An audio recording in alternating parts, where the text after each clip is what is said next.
इससे पहले शाऊल भी हमारा राजा था, लेकिन हमें चलाने वाला तो तू ही था। परमेश्वर ने तेरा अभिषेक किया है। इसलिए उस दिन सारे इजरायली लोग मिल के आए दावीद के पास और उससे कहा कि आज से तू इजरायलियों का भी राजा बनेगा। हे भाई और बहनों, उस दिन उसका फिर से एक दावीद का इजरायलियों ने भी अभिषेक किया कि आज से यहूदियों का और इजरायलियों का और सारे देश का एक ही एक राजा हुआ। वो था दावीद राजा। हे भाई और बहनों, कितने मुश्किल, कितने तकलीफ के बाद में दावीद के जीवन में खुशी का दिन आया। है भाई और बहनों, वचन में लिखा हुआ है कि दावीद 7.5 साल तक हेब्रोन में उसने राज्य किया और उसके बाद में 33 वर्ष यानी कि 37 ईयर्स तक उसने इजरायलियों पे राज किया।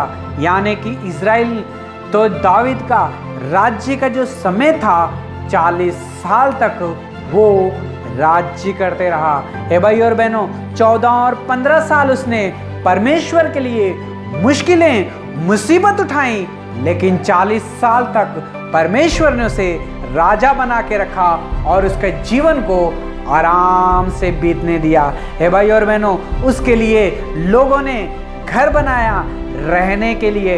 हे भाई और बहनों, जब वो परीक्षा का समय था तब उसके पास ना ही घर था, सोने के लिए बिस्तर था, कपड़े था, कुछ भी नहीं था। वहाँ यहाँ जंगलों में भटक रहा था उसकी परीक्षा के समय में, लेकिन वो परीक्षा के समय में विश्वास योग्य परमेश्वर के ऊपर बना रहा। इसलिए परमेश्वर ने उसके लिए एक घर को बनवाया और वो घर में आके रहने लगा।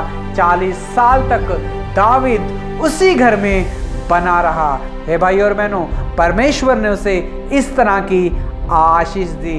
हे भाई और बहनों, दावीद ने एक नगर को जीत लिया यबूसियों से लड़के, इसलिए उस देश का नाम भी दावीदपुर पे रखा गया और उसी नगर में दावीद भी रहने लगा। हे भाई और बहनों, वचन में लिखा हुआ है, और दावीद की बड़ाई अधिक होती गई और सेनाओं का यहोवा उसके संग संग रहा। हे भाई और बहनों, सारी दुनिया में उसका नाम जो है फैल गया कि परमेश्वर का दास दावीद राजा है, अच्छा राजा।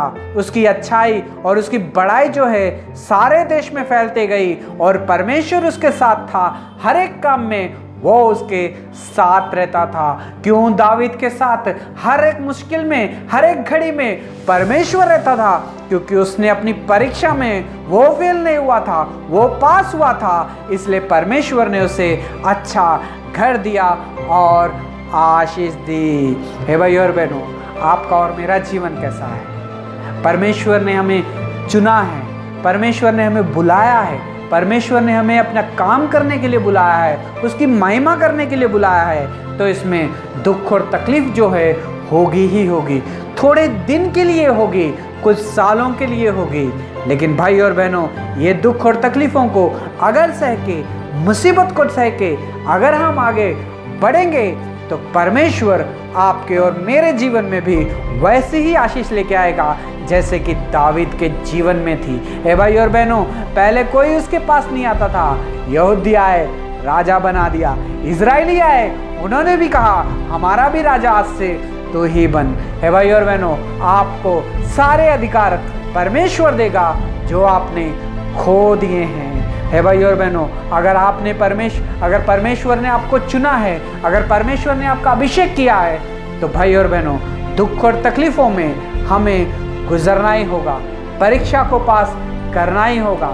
शैतान हमें गिराने की कोशिश करेगा, फाड़ खाने की कोशिश करेगा कि पीछे चले जाए, लेकिन भाई और बहनों, परमेश्वर के ऊपर विश्वास रखना, यीशु मसीह के ऊपर विश्वास करना है। जैसा विश्वास दावीद ने परमेश्वर के ऊपर रखा था, हमें भी वैसे ही रखा रहा है। भाई और बहनों, अगर यह विश्वास हम भी रखेंगे तो परमेश्वर हमारी भी एक ना एक दिन बढ़ाई करेगा, हमारे लिए भी घर मिलेगा, हमारे जीवन में भी आशीष मिलेगी। है भाई और बहनों, इस वचन के द्वारा परमेश्वर हमसे बात कर रहा है। आपका और मेरा जीवन कैसा है, आपका और मेरा विश्वास कैसा है। जब परीक्षा की घड़ी आती है तो हम क्या करते हैं, हमारे जीवन में हम क्या करते हैं, गिरते हैं या आगे बढ़ते हैं। हे भाई और बहनों, दाऊद वापस